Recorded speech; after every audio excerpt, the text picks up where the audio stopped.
Hello everyone, welcome back to Guide to Everything.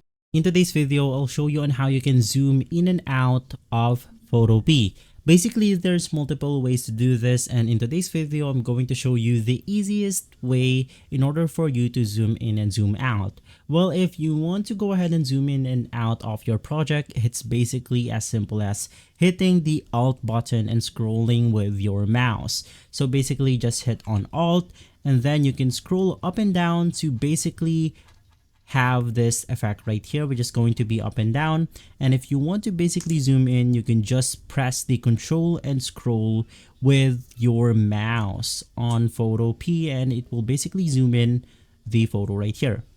Well, if you want to zoom in a specific layer, once again, it's going to be as easy as clicking on the layer right here, click on the transform controls, and basically from there, you can just hold click the outline of our specific layer, and from there you can just drag and drop in order to zoom in and out of the photo onto Photopea. And so guys, if this video has been helpful, leave a like, subscribe, and follow Guide to Everything for more videos like this. Thanks for watching.